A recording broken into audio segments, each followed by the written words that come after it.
of the NFL is that players can look lost, inept, unable to perform, but then over time develop, improve, and finally ball out.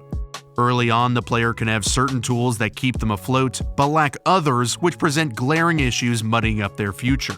It's up to evaluators like myself to determine which of those tools are pillars for a long career and which tools, while weak, can be improved upon. You have to take into account the situation, coordinator, surrounding talent, everything, and when it comes to Jalen Hurts, I can admit that I was wrong. Through his first 4 games in his rookie season, paired with the 16 games in his second year, I just didn't see it on film, made a video on why I thought he was good, but his play wasn't sustainable, and then this year, he broke out and almost won MVP. Before we dive into the nitty-gritty of how he proved me wrong, I'm gonna make some picks to prove me right with Underdog Fantasy.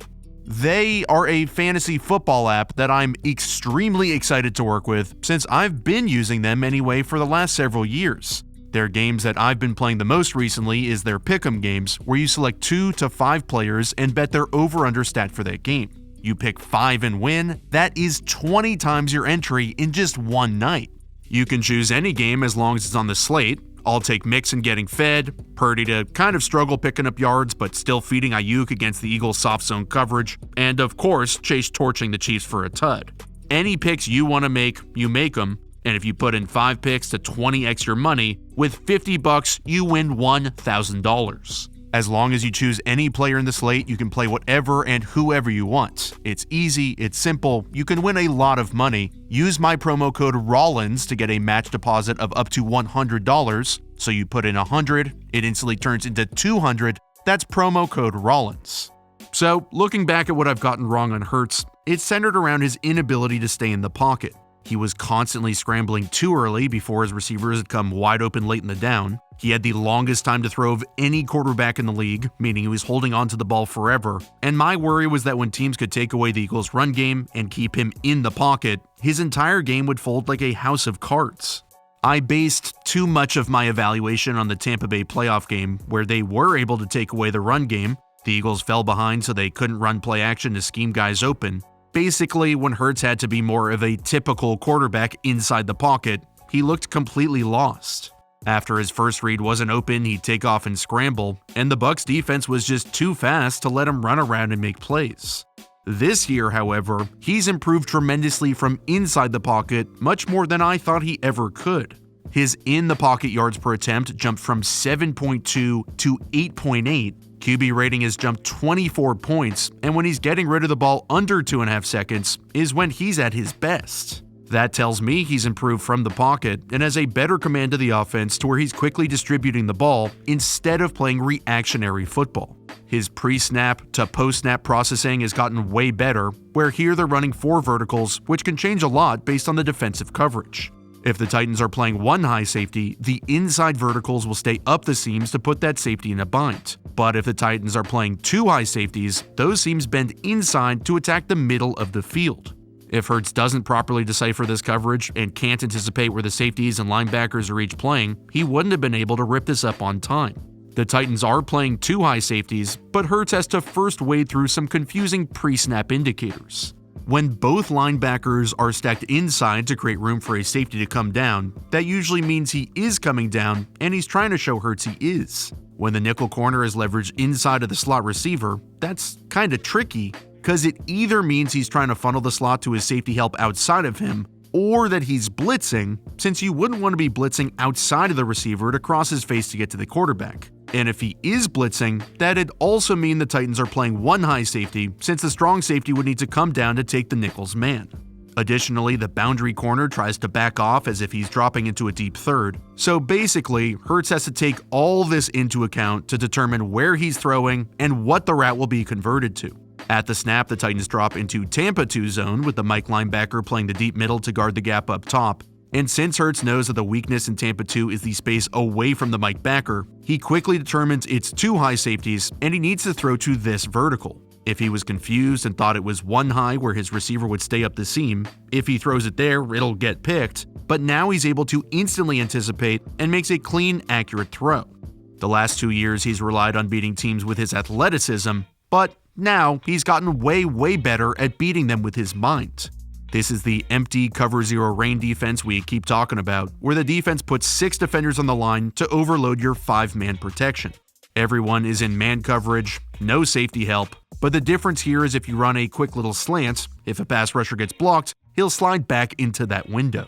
The secret to great quarterback play is to consistently identify the key defender on every single down, otherwise you'll overload yourself trying to read everybody.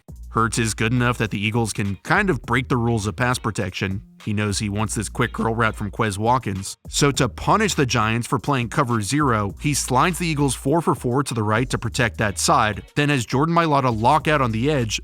Basically, he's daring Landon Collins to come, since if he does, Watkins is one-on-one in the curl, and if he doesn't, then the blitz is completely blocked up. Instead of panicking over the key defender running unblocked, he drifts back and hits Watkins for the completion. Hurts has gotten better inside the pocket, he's gotten better under 2.5 seconds, and he's gotten better when throwing deep. Last year he struggled when pushing the ball down the field, and I can't emphasize enough just how insanely valuable A.J. Brown has been to this offense and to Hurts' development. He's always had a great go ball outside the numbers, but just didn't really have the guys who could routinely haul him in. Now when defenses sell out to stop the run, that leaves A.J. Brown with one-on-one coverage, where Hurts turns into the human torch over and over. He's really become a distributor for an offense that has literally every box checked. They can beat you with the run game, the QB run game, ISO routes, progression concepts, they have speed, they have power, can win vertical, horizontal, crossers, screens, you name it, and Hurts' improvement has been a major reason why. But while I'm 100% going to hold my L and admit that I was wrong about him, some of my old concerns still give me pause. In those earlier episodes, I talked about his struggles to throw over the middle and how he instead breaks the pocket too early. And while he's gotten better at throwing over the middle, when he's supposed to get to his 3rd and 4th read, but feels just a whiff of pressure, he's still breaking the pocket too quickly. The Eagles have this dagger concept, which consists of a clear-out route to run off coverage, and then a deep dig, many coaches call it a dover, underneath it. With the 2 checkdowns designed to hold the second-level coverage, Hurts' first read is the dover route.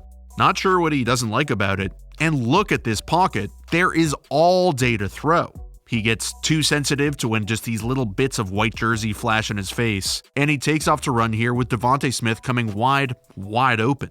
When defenses can get him out of the pocket, his throwing numbers have fallen off a cliff, completing just 37% of his passes, 4.2 yards per attempt, and just a 52 quarterback rating. So if defenses can keep him from running once he gets out, the Eagles' offense goes way downhill. Here he has, in my opinion, 4 different guys open, where he could take the out route in rhythm if he wants, which isn't the most open ever, and if he stayed in the pocket in rhythm, he could take Goddard here, sit in the pocket to take the wrap behind Goddard from Pascal, or even check down to Miles Sanders. When he gets a little pressure from the right edge, he isn't moving around inside the pocket to keep his eyes downfield. He's taking off and running despite a massively clean pocket, which is typical from the Eagles' offensive line. This does show up in the stat sheet on 3rd and 7+, where quarterbacks have to sit in the pocket, with the defense knowing they have to hold the ball in order to push it downfield. But in these situations, Hurts is still one of the worst in the league.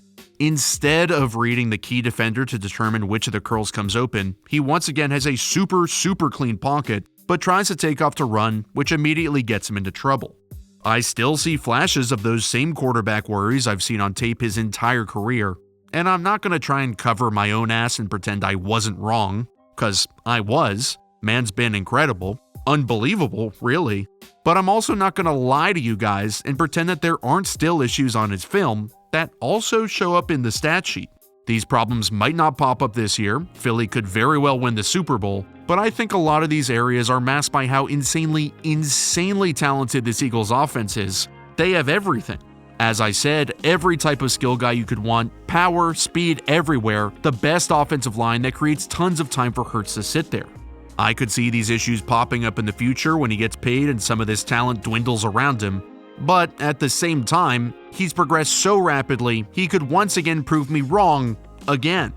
Hurts has the character and determination and work ethic that has seen him quickly rise to almost winning MVP and leading the Eagles almost to the Super Bowl. Every quarterback is gonna have their flaws, and the great ones eventually iron theirs out, so maybe I'll be wrong again, and Hurts will take even that next step. He's better from inside the pocket, he's better as a distributor, and he's taken this team to new heights. Yes, I still believe he has his flaws, but at the same time, I admit I was dead wrong, and Hurts looks downright incredible. His ascension has been spectacular, and he shut up every one of his critics. Now all he has to do is go out and finish the job and bring home the chip.